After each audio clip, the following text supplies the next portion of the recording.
Bismillahirrahmanirrahim. Assalamualaikum warahmatullahi wabarakatuh. Alhamdulillahi rabbil alamin. Wabihi nasta'in wa ala umurid dunya waddin. Allahumma salli ala sayyidina Muhammadinil fatihi lima ughliq wal khatimi lima sabaq nasirul haqqi bil haqqi wal hadi ila siratikal mustaqim wa ala alihi haqqa qadrihi wa miqdarihi azim. Alhamdulillah. Allahumma inna nas'alukal futuh wal munuh warusukh wa salahal jasadi waruh wa taubatan nasuh. Subhanaka la ilma lana illa ma 'allamtana innaka antal alimul hakim. Wala haula wala quwwata illa billahil aliyyil azim. Rabbi shrah li sadri wa yassir li amri wahlul 'uqdatam min lisani yafqahu qawli. Alhamdulillah, segala puji bagi Allah Subhanahu wa taala yang telah memberikan kita banyak sekali nikmat. Terkhusus adalah nikmat iman dan juga adalah nikmat sehat. Maka dengan nikmat iman tersebut sampai detik ini masih Allah berikan kita keyakinan, kekuatan untuk terus mengimani bahwasanya la ilaha illallah wa anna sayyidana Muhammadar Rasulullah, yaitu meyakini bahwasanya tiada Tuhan selain Allah dan Nabi Muhammad adalah utusan Allah. Maka iman ini amat sangat mahal. Oleh karena itu kita ketika diberikan amanah atau dipercayakan oleh Allah Subhanahu wa taala untuk mengimani agama Islam ini, maka kita harus jaga keimanan ini dari perkara-perkara yang bisa mengkufurkan ataupun juga memurtadkan kita dari perkara-perkara iman. Maka oleh karena itu kita harus mengkaji lebih dalam tentang masalah bab tauhid. Mungkin dengan para guru-guru atau para ulama yang lebih berkompeten tentang masalah tersebut. Seperti misal meremehkan sholat, kemudian terlontar ucapan-ucapan yang menyebabkan kita meremehkan kewajiban-kewajiban yang diperintahkan oleh syariat. Ini banyak sekali, terkhusus adalah para pemuda-pemuda di zaman sekarang kadang mengentengkan gitu. Mau kemana? Ke mushola, oh nitip lah gitu. Nah ini perkara-perkara seperti itu kelihatan sepele gitu. Namun ternyata bisa mengikis keimanan seseorang. Maka na'udzubillah min dzalik. Oleh karena itu iman ini adalah perkara yang amat sangat mahal mitra JSI. Dan ini adalah salah satu tiket utama, itu tiket yang paling mahal yang pernah kita miliki gitu, untuk masuk ke dalam surganya Allah Subhanahu wa taala. Dan selanjutnya nikmat yang kedua adalah nikmat sehat. Maka dengan kesehatan tersebut alhamdulillah sekali lagi kita bisa berjumpa walaupun hanya melalui media online, melalui Facebook yang nanti kemudian akan ditayangkan juga melalui siaran YouTube. Maka oleh karena itu dukung channel kami terus di JIC TV, subscribe, like, dan kalau bisa komen silahkan. Kemudian di share lagi, dibagikan, kita saling berbagi kebaikan. Ya. Dan kembali lagi dengan nikmat sehat tersebut kita bisa bertatap muka dan juga bisa beraktivitas dengan berbagai macam aktivitas. Maka nikmat sehat ini adalah nikmat yang paling tertinggi dari sisi hissi. Kenapa? Ya karena walaupun kita memiliki uang yang amat sangat banyak, namun kita tidak diberikan kesehatan oleh Allah, nah bagaimana kita ingin menikmati kan hasil rezeki kita, hasil usaha kita misal. Ya tidak bisa gitu kan. Punya rumah luas gitu kan. Ya kalau orang sakit kan di kamar doang gitu, kagak bisa jalan-jalan ya. Punya mobil mahal, ya gimana mau jalan-jalan orang sakit. Makanannya enak-enak ya, di kulkas buahnya macam-macam. Lah orang sakit. Makanannya itu mulu ya. Maka sekali lagi dengan diberikannya kita nikmat sehat, maka harus bersyukur gitu. Jadi dengan rezeki yang kita dapat, jikalau tidak sesuai dengan keinginan kita, nah masih kita harus bersyukur. Kenapa? Karena kita diberikan kekuatan kan. diberikan kekuatan untuk mencari rezeki tersebut, yaitu kesehatan tadi. Kalau tidak sehat ya kita tidak bisa beraktivitas lah. Nah, mitra JC, salawat serta salam juga tidak lupa kita junjungkan kepada Nabi kita, yaitu Sayyiduna Muhammad sallallahu alaihi wasallam, wa huwa sayyidul anbiya wa sayyidul mursalin. Oleh karena itu salah satu wujud rasa syukur kita ya, karena dipilih oleh Allah untuk menjadi umat Nabi Muhammad sallallahu alaihi wasallam adalah dengan memperbanyak bacaan salawat kita kepada baginda Nabi Muhammad sallallahu alaihi wasallam. Bi ayyi siwatin kanat. Ya, dengan bacaan salawat apapun itu, salawat munjiatkah, salawat nariyahkah, salawat fatihah, salawat apapun itu, ya bebas. Ya, jadi itu adalah bukti kalau kita bersyukur karena dipilih oleh Allah menjadi umat yang amat sangat hebat ya, karena memiliki keutamaan dibanding umat-umat Nabi sebelumnya. Karena itu perbanyaklah bacaan salawat kita, kemudian kita hadiahkan untuk baginda Nabi Muhammad SAW. Dan Banggi tidak akan pernah bosan untuk mengingatkan mitra JC untuk memperbanyak salawat, karena di akhir zaman ini banyak sekali tipu daya ya, tipu daya fitnah-fitnah akhir zaman di mana-mana. Maka dengan berkah dari bacaan salawat tersebut, insya Allah akan menjaga kita dari fitnah-fitnah akhir zaman tersebut. Mitra JC yang dirahmati oleh Allah Subhanahu wa taala, kita masih di dalam pembahasan sebuah syair yang dikarang oleh Busairi atau Busairi. Nah, namun di sini ditulis Busiriyu. Ailil Busiriyu fi tahdhiri hawan nafsi. Yaitu tentang mencegah atau menahan agar tidak mengikuti hawa nafsu. Nah, ini adalah perkara yang amat sangat berat mitra JC. Mudah diucapkan namun sulit dilakukan gitu. Maka di malam hari ini hakikatnya adalah kita sama-sama belajar gitu. Bang Jia pun mencoba untuk melatih menahan diri dari hawa nafsu atau terlalu banyaknya keinginan. Ya. Dan sebelumnya, di malam sebelumnya Bang Jia sudah menjelaskan tentang apa itu hawa nafsu, yang mana memiliki perbedaan antara hawa dan juga nafsu. Maka di malam hari ini insya Allah kita akan mencoba masuk ke bait yang pertama. Bismillahirrahmanirrahim. Lil Busiri fi tahdhiri hawa nafsi. An-nafsu katifli in tuhmilhu syabba ala hubbir radha'i wa in taftimhu yanfatim. An-nafsu katifli. Nah, dimulai dengan ya tadi. Nafsu itu seperti tifel. Tifel tuh anak kecil gitu. Ya, seperti tahu kan anak-anak kecil itu tiflun. Ya, jadi bahasa Arab ini kaya ya, bahasa Arab ini sangat kaya. Kadang juga walad bisa diartikan anak-anak gitu. Ya, waladun, tiflun. Nah, namun ternyata ada perbedaan. Sobi juga bisa dikatakan anak-anak. Nah, jadi sebenarnya bagaimana gitu? Ya, nanti pun ada perbedaannya gitu. Seperti sobi dari umur berapa sampai berapa. Kemudian tifo, ya tiflun itu dari umur berapa sampai berapa. Walad, yang dikatakan walad itu seperti apa. Kemudian syab, pemuda itu seperti apa. Kemudian rojul, itu beda lagi. Ya, syekh, itu ada skala umurnya gitu ya. Itulah menariknya bahasa Arab gitu. Jadi artinya bukan dia-dia aja gitu. Ya, kita bilang remaja, kita kan ada istilah remaja, anak-anak.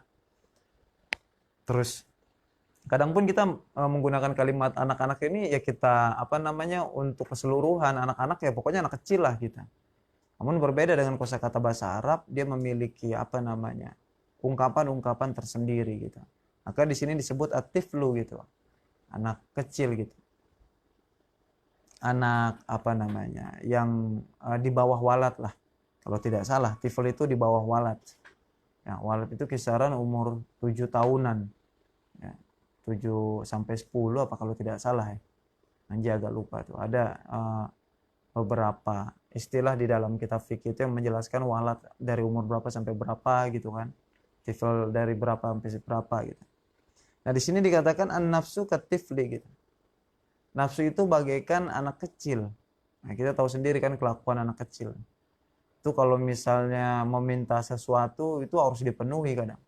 Dan kalau tidak dipenuhi keinginannya, dia akan merengek, menangis. Nah, ini kadang kita tega nggak tega gitu. Kadang ya kalau uang lagi pas-pasan ya jadi nggak dibeliin. Tapi kalau ada uang lebih insya Allah kita beliin. Dan kadang ya namanya tifel ya belum tamyiz. Ya dia belum bisa membedakan ini baik, ini benar, ini salah gitu kan. Ini buruk, nah, belum bisa tuh. Ya. Jadi kita yang mengerti kan, ini buat apa kan? Mama beli bebek, padahal udah banyak bebek gitu kan. Di rumah itu main bebek-bebekan kadang. Mama beli bebek, lah kan udah banyak bebek. Nah ini tadi, kadang pun kita tidak bisa memposisikan diri kita seperti anak kecil gitu. Nah kalau dia sudah mengerti ya sudah bukan tifel namanya atau bukan walat lagi kadang kan. Tapi sudah dikatakan ya rojul kadang. Atau orang yang anak yang tamyiz gitu. Yang sudah bisa membedakan baik dan buruknya gitu. Sudah bisa lah. Makan-makan sendiri tamyiz tuh kan. Nah, di sini ditamsilkan seperti anak kecil gitu. Namanya anak kecil, keinginannya harus dipenuhi. Itulah si Syekh Busiri mengatakan ya tadi ditamsilkan nafsu itu seperti anak kecil gitu. Jadi harus dituruti kadang. Nafsu itu seperti anak kecil yang mana keinginannya tuh harus dituruti. Kalau nggak dituruti mau nangis itu. Bisa sampai semalaman kadang. Ntar besok kalau kita janjiin wah nagih gitu ya. Intuh milhu syabba ala hubbir radha. Dan jika kita meremehkan hawa nafsu tadi gitu ya.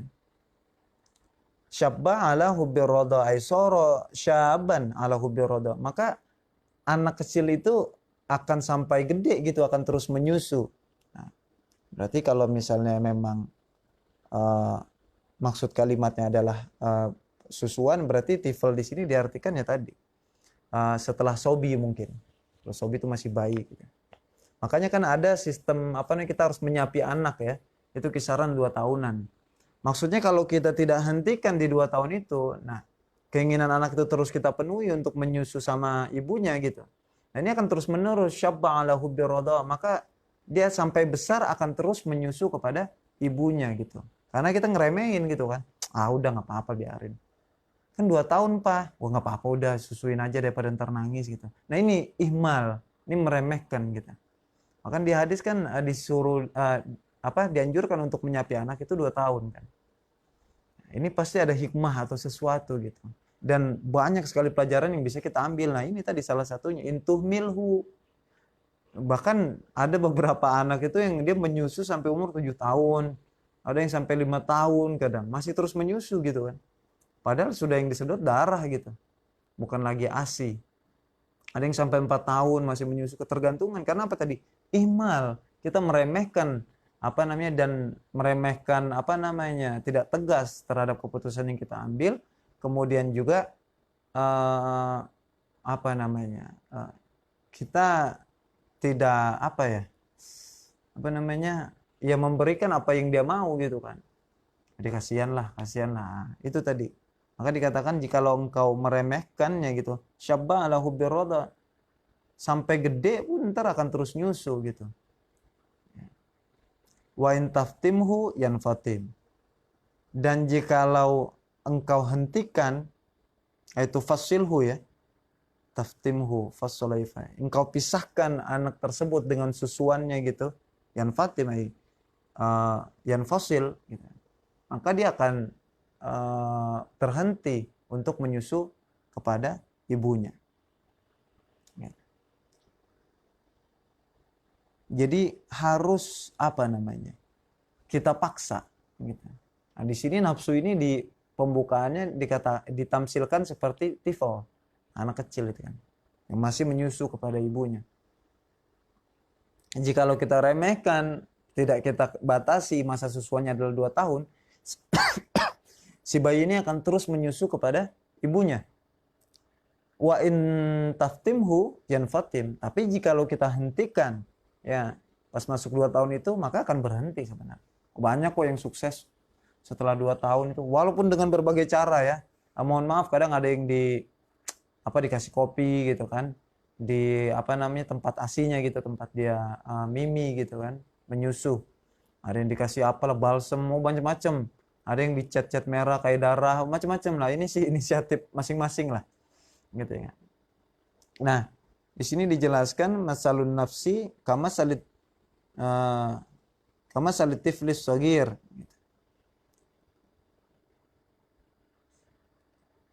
Perumpamaan hawa nafsu itu seperti anak yang masih kecil gitu, yang masih dalam susuan.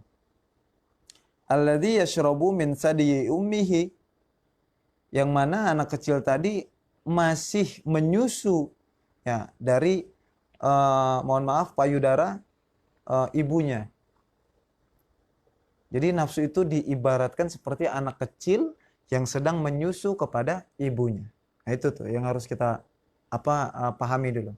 Nafsu itu bagaikan anak bayi tuh, anak kecil, anak bayi ya, yang menyusu kepada ibunya. Fa innaka in lam tamna'hu an syurbihi fa wala yuridu ayyamtani an syurbihi. Walau kana syabban. Ya. Jikalau kita tidak mencegahnya mencegahnya untuk meminum susu si ibu tersebut, fa wala yuridu ayyamtani. Maka kalau kita nggak cegah, ya si bayi terus aja nyusu gitu kan, sama emaknya gitu.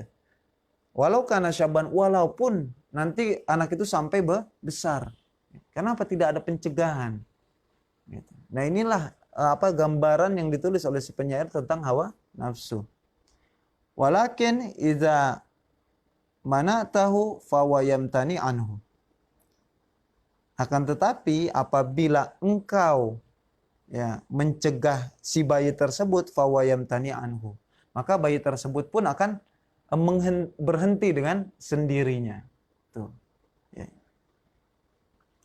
Jadi kalau kita hentikan si bayi tersebut dari meminum ASI ibunya karena memang fasenya sudah 2 tahun, sudah cukup gitu kan untuk disapi, ya maka fawayamtani anhu. Maka bayi ini setelah kita hentikan pun ntar juga akan terbiasa, emang ntar akhirnya terbiasa dia nggak meminum ASI lagi gitu.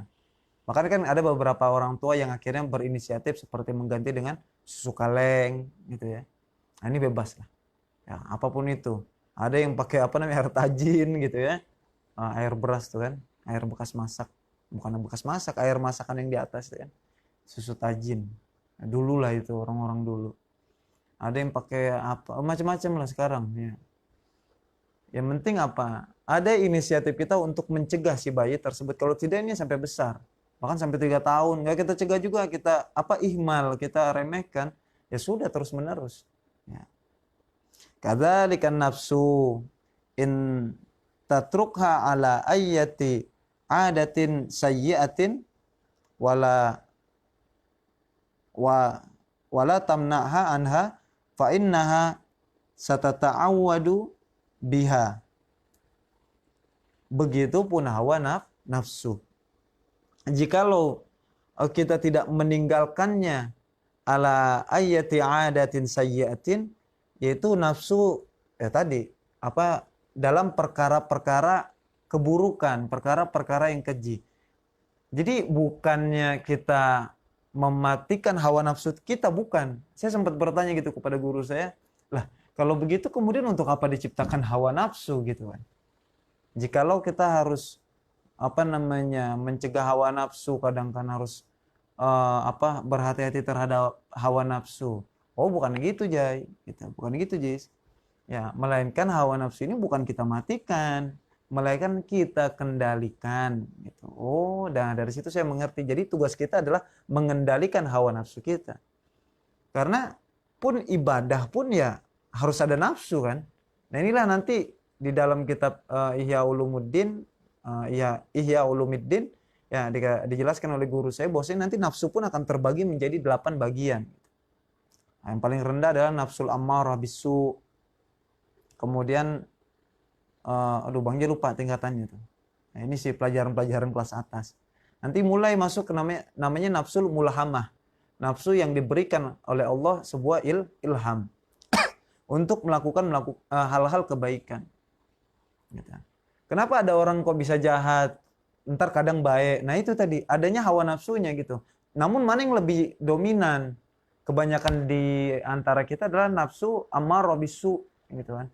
Nafsu yang merusak gitu kadang. Ya. Aduh Bang Ji lupa lagi 8 tingkatan itu ya. Jarang dikaji lagi gitu.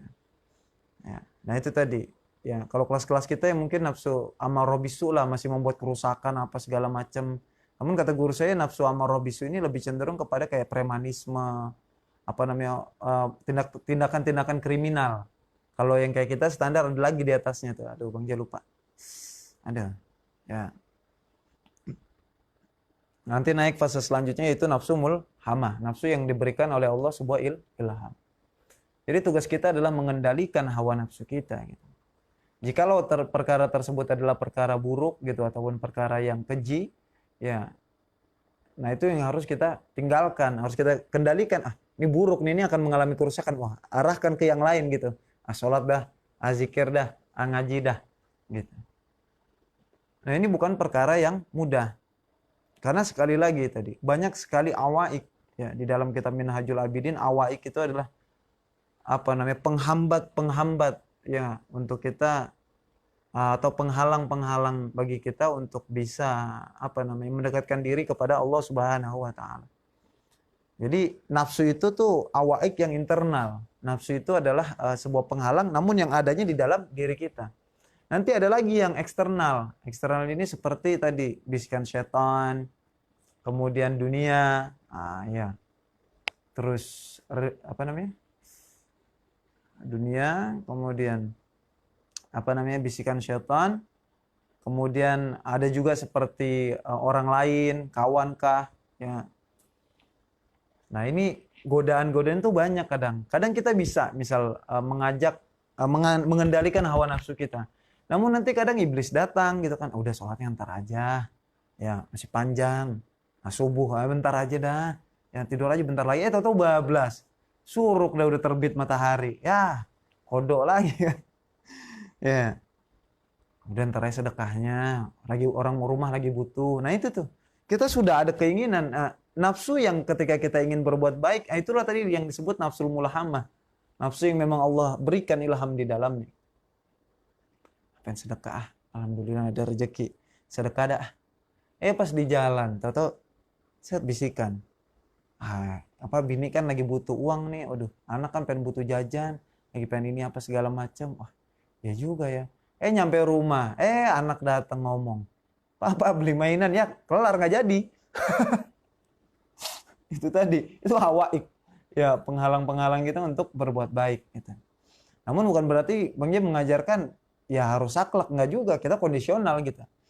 Kira-kira sudahkah misalnya jatah anak udah kita kasih, jatah istri. Nah, kan ingat di dalam rezeki kita ada beberapa persen milik hak orang lain. Ya, nah inilah yang disebut kotoran yang ada di dalam rezeki kita. Nah, itu harus kita buang. Nah, dulu mungkin pernah Bang Jai jelaskan lah. Ya, makanan pun seperti itu kan, enggak semuanya kita serap kan, pasti ada ampas. Ya, ampas dari makanan yang kita makan. Nah, itu yang harus dibuang. Kalau tidak dibuang ya penyakit. Sama rezeki pun seperti itu. Rezeki yang kita dapatkan nggak semuanya milik kita. Gitu. Ada milik orang lain. Nah, itu yang harus kita buang. Bukan kita buang, bahasa ininya mungkin kita sedekahkan, kita infakkan. Kita berikan kepada pemiliknya atau yang mempunyai hak terhadap rezeki itu. Jadi tadi sekali lagi, hawa nafsu ini adalah perkara yang amat sangat sulit. Ya. Jadi kadang kita pun butuh bantuan eksternal dan internal juga gitu. Sekali lagi, kalau memang penghalang ini ada internal dan eksternal, begitupun juga kita pertolongan itu membutuhkan pertolongan eksternal dan internal. Eksternal ya seperti orang-orang soleh, kita butuh. Kemudian seorang guru, seorang ustadz, kiai, ulama maupun habaib, ya kita butuh. Yaitu untuk membantu diri kita. Selanjutnya adalah yang ada di dalam diri kita apa? Ya kita bantu dengan zikir. Kita memohon kepada Allah Subhanahu wa taala bahwasanya kita tidak mampu gitu untuk mengendalikan hawa nafsu ini. Kita mengakui kelemahan kita, kekurangan kita di hadapan Allah gitu. La haula wala quwata illa billahil aliyyil azim. Masih pengen itu, masih pengen ini. Pengen sholat sunnah males banget. Ya, sholat wajib, ya Allah kadang kesiangan mulu gitu kan. Mau sedekah, aduh kurang mulu kayaknya. Nah ini ya, itu apa namanya, harus dilawan tadi, dikendalikan. Lah kadang kita untuk merealisasikan keinginan kita seperti pakaian, kadang gonta ganti apa tuh? Apa modifikasi motor, modifikasi mobil lah itu bisa kita kan. Namun kenapa untuk sedekah saja susah kadang. Kita bisa meluangkan waktu kita untuk ngobrol berjam-jam dengan orang lain, tapi kenapa untuk sholat sunnah yang beberapa menit saja kok susah? Itu kan harus kita jadikan bahan apa namanya, muhasabah diri kadang. Berarti memang kita belum mampu untuk mengendalikan hawa nafsu kita. Maka selalu bermunajat kepada Allah, ya Allah, ya, tolong apa namanya, berikanlah ilham kepada nafsu yang kau titipkan kepada diri kami ini, agar selalu cenderung kepada perkara-perkara yang baik, gitu. Agar aku bisa beribadah kepadamu, bisa maksimal untuk bisa mendekatkan diri kepadamu, ya Allah. Ini kan susah kan. Makanya tadi bukan perkara yang mudah, hawa nafsu ini bukan perkara yang mudah. Bahkan ada orang yang melakukan riyadhah, yaitu dengan berpuasa, kadang dia berpuasa Daud kadang, atau kadang berpuasa sebulan penuh di luar Ramadan ya, gitu, untuk melatih hawa nafsunya, mengendalikan hawa nafsu. Kadang sih secara perlahanan, step by step. Ada juga yang dia riyadhah, melatih hawa nafsunya dengan cara tadi mengurangi makanan. Yang biasanya makan sepiring penuh, porsinya dipotong jadi setengah porsi. Namun waktu makannya tetap teratur, pagi, siang, sore. Gitu. Nah, udah mulai setengah porsi, mulai dikurangin lagi, cuman pagi sama sore aja gitu. Sama yang hobi dalam belanja pakaian gitu. Yang biasanya dalam seminggu 7 baju, berarti sehari 1 baju ya. Nah, itu mulai dikurangin 2. Istiqomah aja dulu sampai 40 hari gitu kan. Ya, udah itu kurangin lagi 2 lagi. Jadi 3 seminggu tuh, pelan-pelan. Jadi jangan brek begitu, nggak apa namanya, kaget, ntar kaget gitu. Jadi pelan-pelan. Orang anak yang baru lahir aja kan merangkak dulu lah, nangis dulu, merangkak gitu, apa namanya, merayap, merangkak, kemudian baru jalan jatuh. Ya. Jadi pun untuk mengendalikan hawa nafsu ini butuh proses. Namun tergantung kepada diri kita, apakah kita benar-benar ada keinginan yang kuat, bukan hanya sekedar azab, angan-angan atau keinginan saja, tapi harus punya niat yang kuat juga untuk bisa mengendalikan hawa nafsu. Maka sekali lagi tadi kita butuh apa namanya, bantuan eksternal tadi. Harus sering-sering lah berkumpul dengan orang-orang soleh, harus memiliki guru sendiri, ustadz, kiai, bebas maupun habaib. Kita harus punya guru spiritual ya untuk mengendalikan hawa nafsu kita. Maka kalau kita sudah bisa mengendalikan hawa nafsu kita, kita pun menjalani kehidupan dunia ini pun akan merasa cukup gitu. Nanti pun dampaknya akan kemana-mana gitu. Dampak ini amat sangat luas. Ya, jikalau orang Allah berikan kekuatan, kemudian juga Allah datangkan orang-orang yang tepat untuk membimbingnya untuk mengendalikan hawa nafsu. Orang kalau sudah bisa mengendalikan hawa nafsunya tadi, ya banyak hal gitu. Berbicara secukupnya, memandang pun secukupnya, dan makan pun secukupnya. Yang menyebabkan kita sakit itu kan karena makan asal-asalan kan.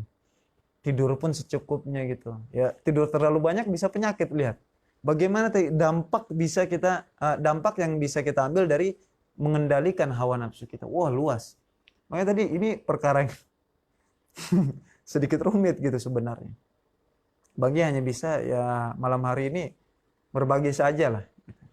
Karena belum bisa maksimal untuk bisa mengendalikan hawa nafsu. Usikum wa nafsi bitaqwallah. Jadi kita harus bisa mengendalikan nafsu kita untuk perkara-perkara yang jahat. Kita ubah ke perkara-perkara yang baik. Baik gitu. Fa inna satata'awwadu biha wa su'aba 'alaika antamna'aha an syarri. Jadi kalau kita tidak melarangnya atau menghentikan atau mencegah hawa nafsu kita untuk berbuat jahat, maka selamanya nggak akan bisa. Nggak akan terbiasa. Orang bayi bisa, anak kecil bisa. Ketika kita menjadi orang tua gitu, kita punya anak, kita bisa kok. Kenapa kita nggak bisa untuk mengendalikan hawa nafsu kita gitu kan? Nah, harusnya tadi sekali lagi ini jadi bahan introspeksi kan. Kita nyuruh anak kita bisa. Nah, kita balik sekarang harus menyuruh nafsu kita, udah jangan gitu kan. Untuk perkara-perkara yang jahat misalnya. Namun di kitab ini dijelaskan untuk perkara-perkara yang jahat saja. Gitu seperti berbohong, mencuri, ya jangan. Ya. Nah, ini pesan untuk kita semua lah. Apa yang menurut kita buruk bagi kita, kita yang lebih mengerti diri kita sendiri kita. Jadi jikalau Allah menginginkan kita menjadi pribadi yang baik, nah, salah satunya adalah ada 3 syarat. Salah satunya adalah kita menjadi pribadi yang pandai dalam melihat keburukan yang ada di dalam diri kita, bukan yang ada di hadapan orang lain. Maka yang menurut kita buruk, kita lebih mengerti. Nggak usah ceritain ke orang gitu kan. Karena menyimpan aib adalah termasuk sunnatullah. Orang Allah tidak menceritakan aib kita kok ke orang lain, bahkan tidak membongkar aib kita kok di hadapan orang lain. Maka kita pun harus pandai-pandai menjaga kekurangan kita maupun aib kita. Dan juga jangan membongkar aib orang lain gitu kan. Usikum wa nafsi bitaqwallah. Ya, la haula wala quwata illa billahil aliyyil azim. Jadi itu tadi, apa yang menurut kita buruk. Nah, di sini sih umum ya gambarannya perkara yang buruk lah. Gitu, perkara yang jahat. Nah, itu pun ya kembali kepada diri kita, apa yang menurut kita, yang ada di dalam diri kita yang menurut kita tuh masih jahat, masih buruk bagi kita. Nah, itu yang harus kita cegah. Dengan mencegahnya maka insya Allah akan terbiasa nanti. Namun jika kita tidak cegah, satata'awadu biha wa sa'aba 'alaika an tamna'aha. Jadi kalau kita tidak cegah, akan menjadi sebuah kebiasaan akibatnya. Wa sa'aba 'alaika, dan akan menjadi sulit bagi kita antamna'aha anisyarri, bagi kita untuk mencegahnya dari perkara-perkara yang buruk. Itu jikalau kita tidak ada keinginan kuat atau kekuatan untuk bisa mencegah tadi. Wa akhiran taqau fi dararin, maka akhirnya jikalau kita tidak bisa mencegah hawa nafsu kita, kita akan terus terjerumus di dalam kerusakan. Kita akan terjeblos di dalam perkara-perkara yang membuat kita rusak sebenarnya. Ya rusak ini umum ya. Masalah fisik kita, pribadi kita bisa rusak. Karena tadi tidak bisa mengendalikan hawa nafsu. Terlalu banyak berbicara ya banyak salah juga gitu kan. Makanya sebenarnya menjadi seorang speaker gitu kan, atau menjadi seorang mubalik atau penceramah ya berat juga karena terlalu banyak berbicara, namun ya ditakutkan belum bisa mengamalkan gitu kadang. Wah ini sebenarnya perkara yang berat gitu. Namun sekali lagi semoga Allah memberikan kekuatan, taufik kepada kita semua gitu. Makanya berat untuk menyampaikan ini semua. Ya, karena belum mampu lah. Ya, taqau fi dararin, akan rusak banyak hal. Kalau kita tidak bisa mengendalikan pola makan kita, apa yang rusak tadi tubuh kita? Atau kolesterol lah, atau darah tinggi lah, atau asam urat, banyak dah. Gitu ya. Tidak bisa mengendalikan boros keuangan kita. Miskin. Apa definisi miskin? Bukan masalah miskin ini ya. Ini miskin akhirnya minta-minta sama orang, minjam sama orang, gitu. Al-ghaniyyu la yahtaju ila syai'. Orang kaya itu definisinya tidak membutuhkan orang lain, karena dia cukup kok.